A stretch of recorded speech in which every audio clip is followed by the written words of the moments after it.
Here we go. It all started when I woke up to the sound of someone hammering on my apartment door. That was the first fright I got that night, Yeah, just open the heart door for pounding in this my crazy chest as I bitch. grabbed the bat I kept under my bed and headed towards the door. First thing I do is look through the peephole to make sure it's not anyone sketchy, but I'm greeted by the sight of one of my neighbors. She looks terrified. She's covered in blood, and I can see just through the peephole that her face is a mess. I open up the door, she runs Oh, inside and immediately says, "You gotta get me out of here.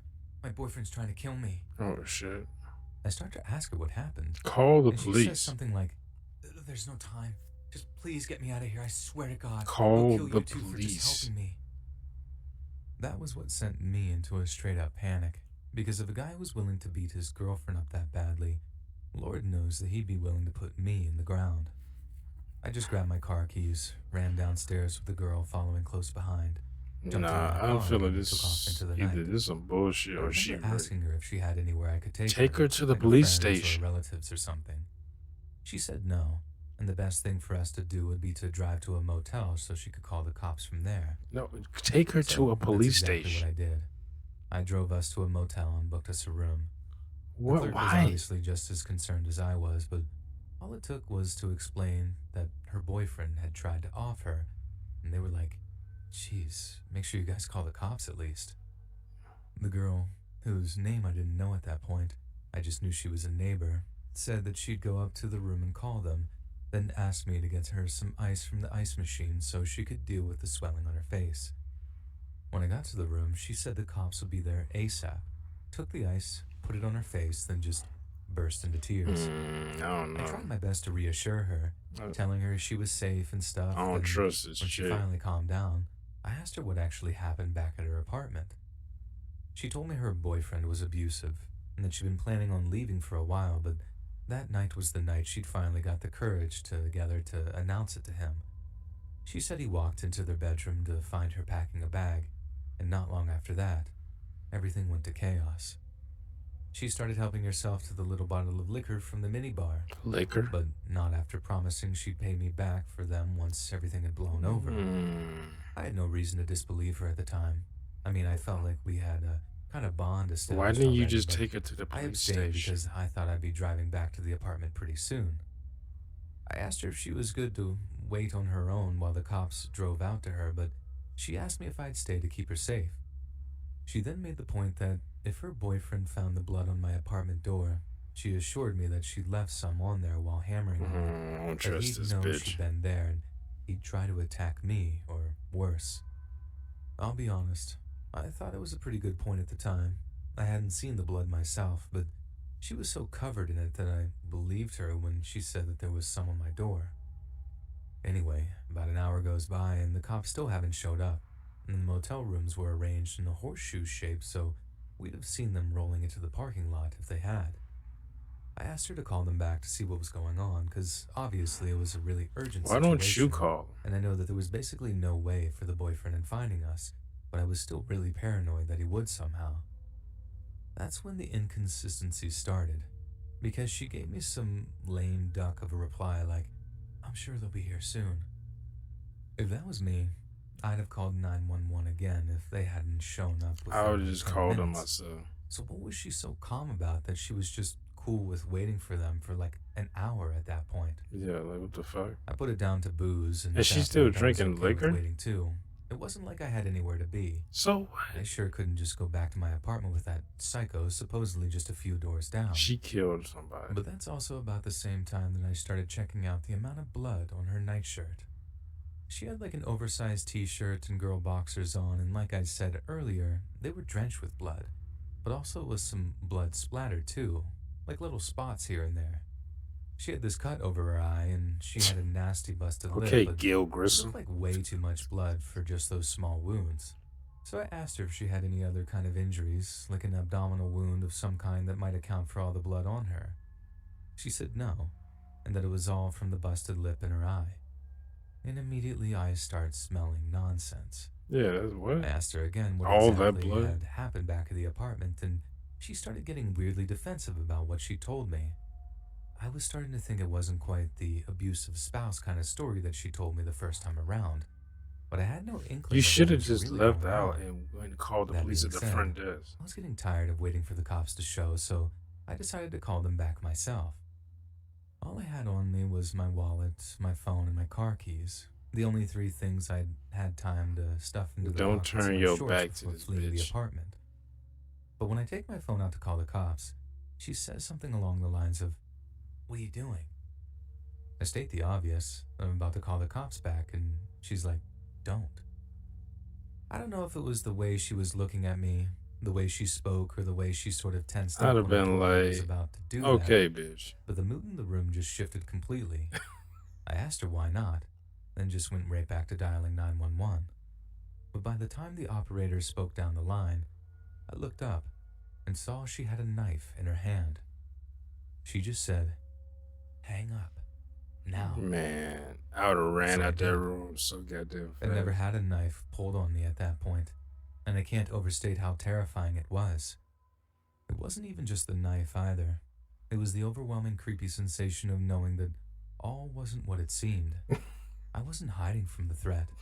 I was with the threat. She tricked I'll be honest here. your ass. I basically begged her not to hurt me. Man, I would have ran And to her my so relief, she goddamn said fast. she wouldn't as long as I drove her to the Canadian border. Man, bitch, fuck you. Given this was in Detroit, the border isn't all that far, but I didn't want to catch charges for aiding and abetting or Yeah, whatever, no, fuck so you. I knew I had to think of something to stop that from happening. It's not like I knew I couldn't tell the cops that I'd been threatened or whatever, but I also knew that the longer I spent in this girl's company, the more chances I'd have of being stabbed. So, I tell the girl that I'd drive her to the border, but that I needed to get something to eat first. I play it like I wanted to stop somewhere on the way, knowing she'd reason me down to getting something delivered from a 24-hour joint. She also stated that she'd be the one going down to pick the food up, as she didn't want me having the chance to sound the alarm. That's where she messed up, because she didn't seem to realize, to my infinite relief, that I could order from DoorDash and put something in the You notes let him- about needing the cops called to the motel. You let him keep his My whole phone. plan hinged You on stupid there bitch. being a driver around that late at night, but thank God there was. And I was even able to show her the order without bringing up the notes section that mentioned needing 911 called to the motel. And the cops played it perfectly too. They showed up without any lights and sirens on, didn't park in the lot, walked up to the motel room without being spotted from the window, then just knocked on the door like they were a delivery Yeah, saying driver. that these are She top walks notch over, cops, right? opens up the Is this door, in then Europe? boom. They had a gun and a taser drawn on her before she even knew what was happening. I was looking at the She had the knife hats. tucked into the back of her girl boxers, but the cops were wise to her drawing on them, and she hit the floor hard after they hit her with the taser. I thought she had a Turned out seizure. they'd been looking for her because, get this, she was the abusive partner who'd stabbed her boyfriend almost to death before finding some poor schmuck, i.e. me, to drive her to the border. Dude almost bled to death in their apartment but managed to crawl to another neighbor's place to get help.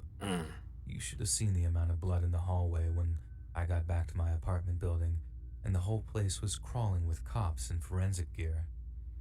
I thought I might be able to drive over to a friend's place to stay the night, contaminating a crime scene or whatever, but they had this section of the corridor closed off so I could actually get into where I lived.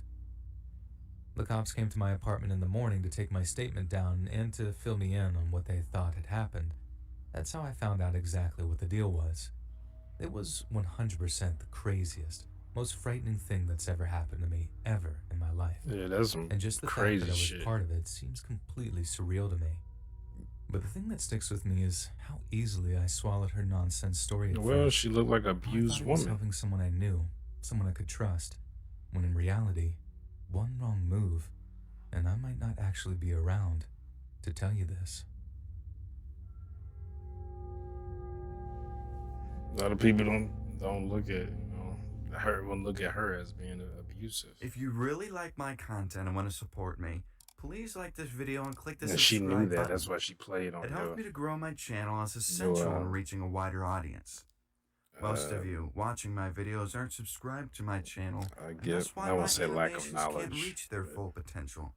They aren't recommended to more Your people who assumptions, surely I guess. love my content as much as you do. You can always unsubscribe at any moment. Thank you in advance, and enjoy the rest of the video.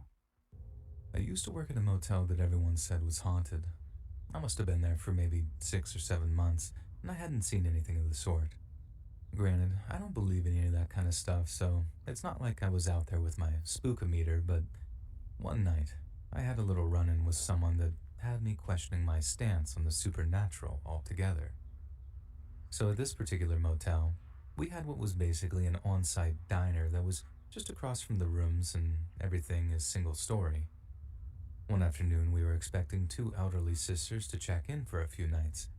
These two sisters just so happened to be friends of the owners and fairly regular guests who came to stay on the owner's dime maybe 2 or 3 times a year. Only, I hadn't met them yet, so I had no idea what they looked like or anything. It was way past dark when they arrived, so while they're being greeted by the owner and their baggage is being unloaded by some of the other staff, I get the nod to head up to their room with a bottle of complimentary wine. So, I head to the bar in the on-site diner, grab a bottle of our best wine, 2 glasses and a tray, then head out of the back door of the diner and around to the back of the motel.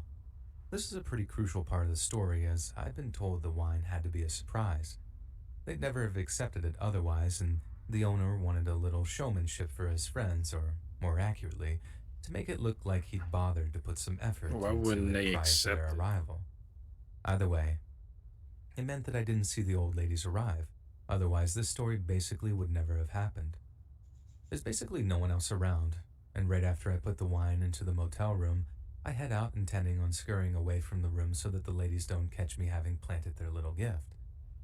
Only the opposite way I was due to head, I noticed one of the hallway lights was flickering. I swear to God, it was seriously like something out of a horror movie because I turned to look, and underneath the flickering light, wearing a long, flowing dress, is a headless figure. At this point, it's important to note something about this whole dumb story about the ghost haunting the motel. Legend has it that it was a hung woman whose body had gone undiscovered for so long that she'd rotted to the point where her neck basically tore apart from the rot and the strain. Damn. Therefore, it was a headless ghost that was haunting the motel. I know that's about the lamest ghost story you've ever heard of, right?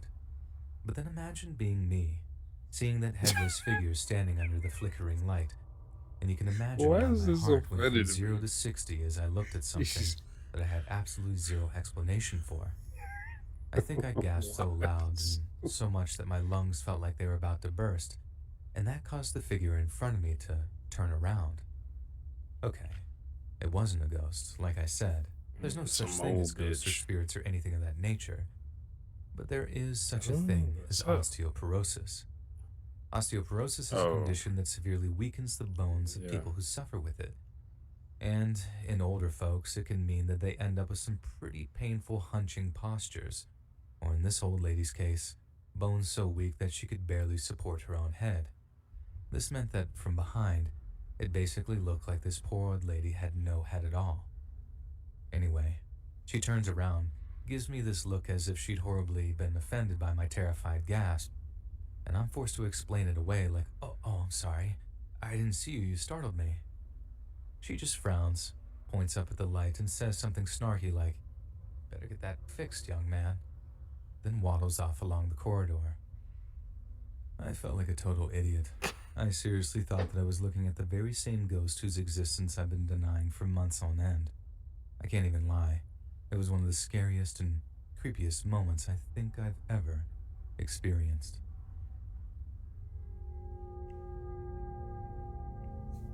Oh, wow, that's it? So, I've been working as a janitor at the local high Whoa, school for the a few fuck? years now, and it's one of the most easiest jobs I I've did been on. not expect this. It wasn't a big school, as the town it was in was relatively small, kinda so creepy. I was the only janitor working the night shifts. Most of my duties would be to go from building to building, mopping floors and picking up trash.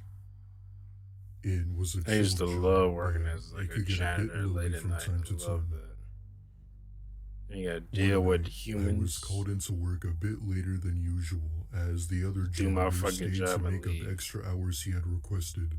But the money I sucks. took his spot once he had left, and pretty soon I was the only one in the building.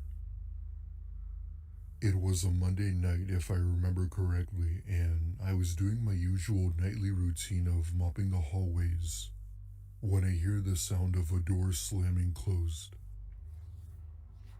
My initial thought was that the door stopper I had placed to keep it open had somehow gotten moved, and I go over to see what it was. I could vaguely remember closing every door on this floor, so I was surprised that I had forgotten to close one. I go to the classroom where I heard the noise and peek my head inside, expecting to find the stopper on the floor. Sure enough, the door stopper was on the floor, and that's when I noticed something else by one of the metal cabinets. It only took me a good second to realize that there was a finger wrapped around it. Because of the angle, I didn't see who was hiding behind there, and I sure as hell didn't want to know. Shit, close that door. I locked the door Yes. and didn't spend Locked. another second in there, and practically ran outside the building calling security. When they showed up, I led them to the room where I saw the person hiding. They're However, gone. by the time we got there was nobody inside, and the window was left wide open. Alright, okay, well, at least the The windows whole ordeal didn't make any sense, as we were on the 3rd floor, which was about 40 feet from the ground, so there Damn. was no way he would have survived a fall like that. Unless they know parkour. The security guard gave me an annoyed type of look, as if he didn't believe Oh, me. fuck you. I explained what I saw to my girlfriend, but instead of believing me, she went on to lecture me about how I wasn't getting enough sleep. Bitch, fuck you too. Looking back now, I don't blame her, but I know what I saw. She looked A like a few days nagging ass later, bitch. one of the janitors was working the night shift as I had called in sick that day.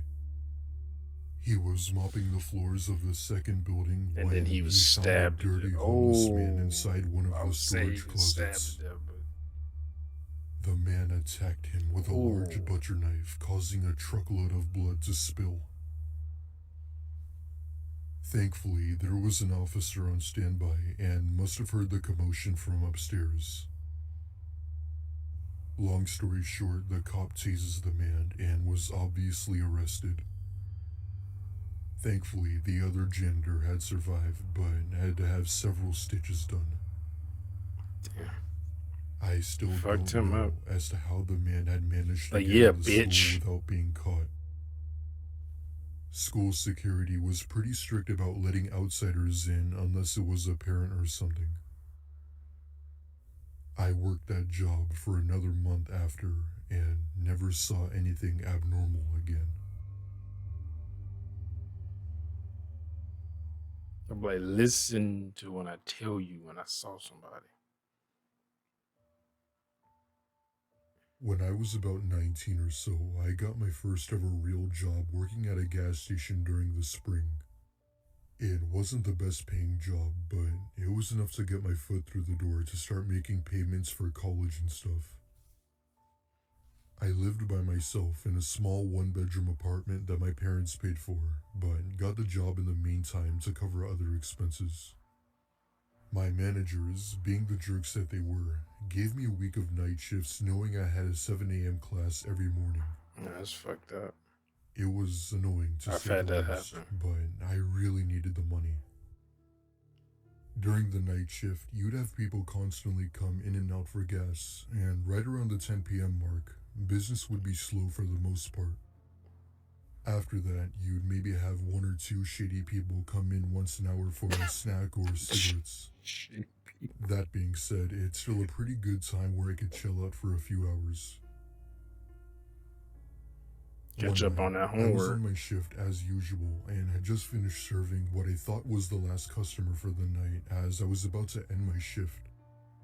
As I'm packing up and getting ready to leave, a car pulls up right in front of the store and a man gets out. He wore a stained white shirt and had a scruffy beard with messy hair.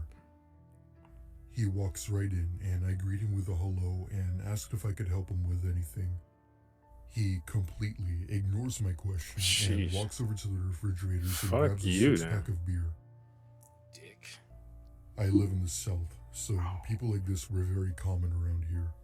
In the South. I tell him What it's about true, and Southern he then says hospitality? something that made my skin crawl. I lived in the South too. They Hey, that rude. you're really pretty. Oh, fuck I off. love your hair. Laughing awkwardly, I tell him thanks, and he proceeds to hand me a $10 bill, making sure our hands touched. That's 100. I give him his change and tell him to have a good rest of his night and go on my phone, hoping he get the hint to leave me alone. He just stood there after He you paid. thankfully left, and I waited for my coworker who was working after me to arrive so I could go home.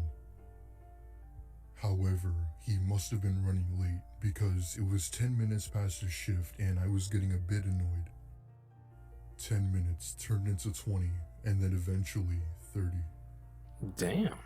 As I was about to call him to see where he was, I then noticed someone hiding behind one of the gas pumps.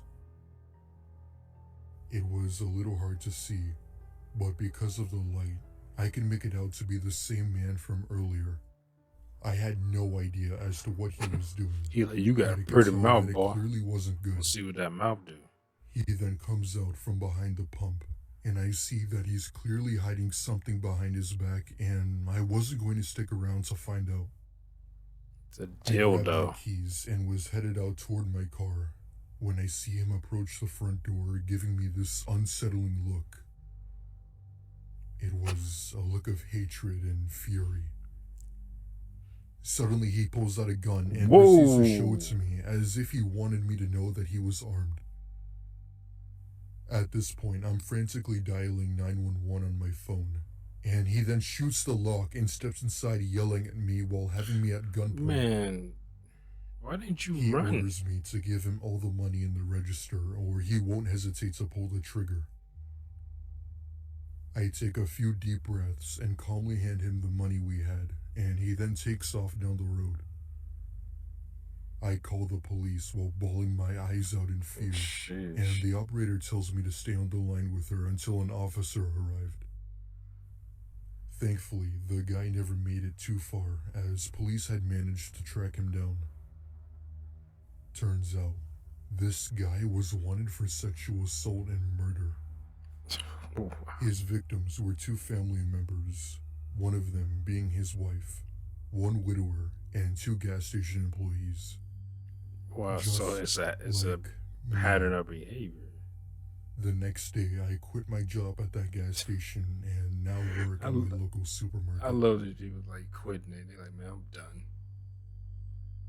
Like, fuck this. Yo, I'm not getting paid enough to deal with this shit. So this happened a little over 2 years ago. It was late 2016 and I just started my new job at a motel. It was low pay, but I needed an office job as it was required for my training.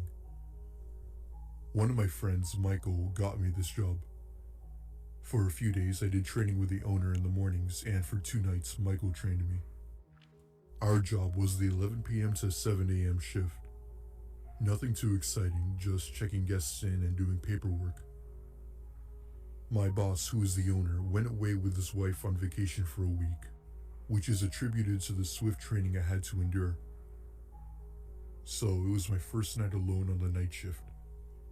There was a monitor with security cameras around the motel's property and large glass windows all around the office building with a glass door, and there was no night window like most motels have.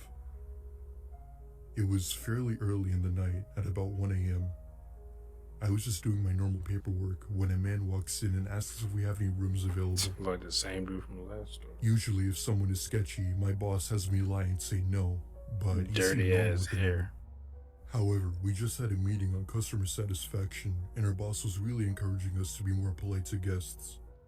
Without hesitation, I said, yes, of course. This story just for sounds familiar. And he replies, yes. So I begin creating the reservation on the computer when I notice he starts swatting in the air and making spitting noises, as if he were being surrounded by flies. I tried to ignore it, and as far as I was concerned, it wasn't my business, so I tried to check him into the room as quickly as possible. I give him his key, and he's on his way. Feel like he pissed his pants. Dude. At this point in time, I could be described as very timid and had a lot going on in my personal life, so I hope you could all understand my reaction to what happens next. The man comes back from his room and slams his hand on the glass door and causes me to jump. Absolutely frightened, I look up to see him just staring at me. He cracks the door and puts his head through and says, "I can't get into my room. Why won't you let me into my room?" My only defense is trying to be helpful, so I replied with, "Oh, maybe there's something wrong with your key. Here, let me give you another one." The look he had in his eyes was inexplicable. I felt like I was in absolute danger.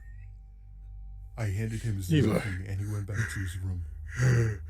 I tried texting Michael because he was the one who trained me. Though it was in the middle of the carrying night it and he like was that. asleep, I needed some guidance. With no reply from Michael, I noticed the man trudging down the stairs to come back and I go into absolute panic mode. Why?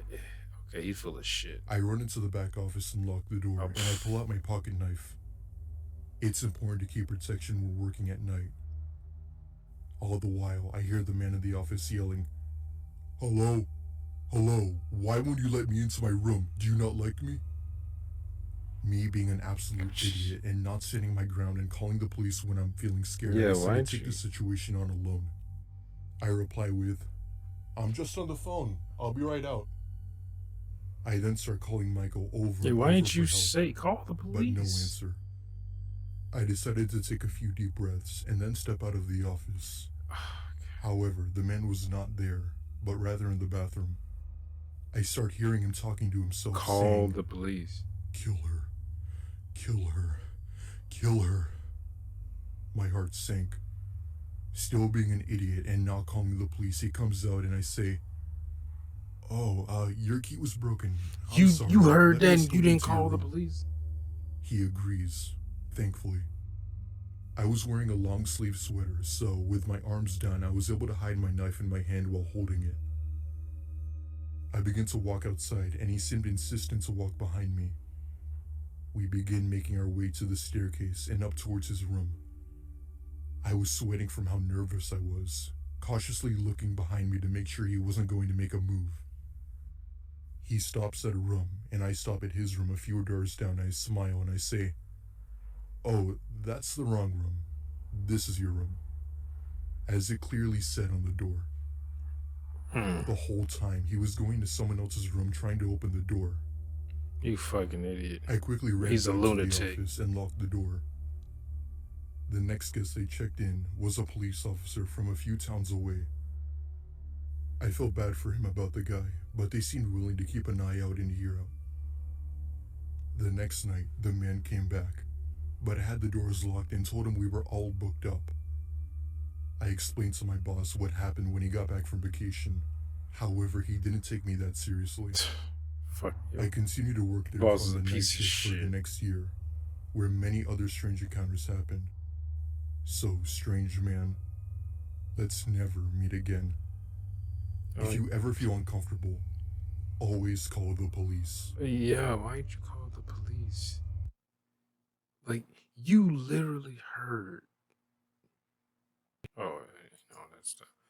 You literally heard this fucker in the bathroom talking about some killer. Like, and you step out of the office. Like, what the fuck? That's the that's the most opportune moment to call the police. Like in that situation, it's not even like, oh, maybe I'm overthinking things or maybe I'm just scared. You literally hear this person in the bathroom talking about kill her, and they already have a crazy look on their face and seem like they're angry and upset. And you like, I will call the police. And you keep trying to call your manager who's on vacation, who's probably seeing you call him and just either declining the call or just not answering.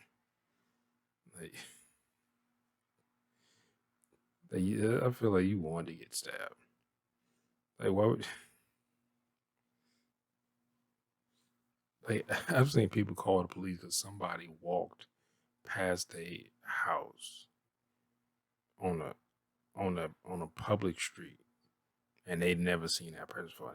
I've had people call the police on me because I was in their neighborhood and they never seen me before. And all of a sudden, police come and was like, "Hey, you live around here?" I'm like,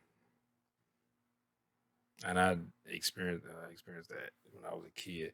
This one I'm talking about now. I was like how was I had moved to St. Louis at the time. I think I was 18. No, I was 19. I turned 19. And I was like, oh, I ain't been over, I didn't live over here. Obviously, because we had just moved up there. So I just walk around. Police just come pulling up. I'm like, pulling up next to me. Well, they pulled in front of me and pulled in parallel parked on the side of the road. And it was like, wait till I walk by, and they was like, hey. They were trying to be at least pleasant, more so than the police when I was a kid. But they was like, hey, you live around here? I was like, well, I was like, yeah, I live about. I was like, I wasn't sure exactly where I was at, like how far away I was from where I live. So I was like, I don't know, like I was about 20 minutes from here. I was like, I'm not from here, but I just moved here and I was just walking around. Now, mind you, it was like probably 1 in the morning. So, but like I was still. And somebody called the police on me. And the guy was just honest. He thought somebody called and they just said they thought they saw somebody suspicious walking around their house. And I've been walking down the street, but I haven't backtracked because I was kind of walking around. And then after the police, I was able to walk around. This road in this neighborhood leads to the main road. That's how I can just walk that back. But I didn't know that at the time. I was still in the neighborhood, and well, in a neighborhood, and I was like, oh, I haven't been walking around anybody's house. I was like, besides walking down the sidewalk. And he's like, oh, and the guy was, oh, maybe it was somebody else. And he was just like, all right, well, you have a good night, and that was it. Like, I was like, all right, you too, and I just kept walking. But that wasn't the only time that people called the police on me there. But yeah, that was, I don't know why she was so hesitant to call the police. Like in a situation like that, like I could kind of understand. I'm kind of hesitant to call the police myself, but if I'm in that situation where I hear someone talking about killing me, I'm calling the police. Like I'm not gonna keep calling my manager who's on vacation, who can't help me. Like what the fuck are they supposed to do? You know. But anyway, hope y'all enjoyed my reaction. And if you did, make sure to hit that thumbs up button down below. Make sure to subscribe and you're here. Hit that bell if you want to notify when I upload new videos. Comment down below. Share this video. I'll see y'all next time. Peace.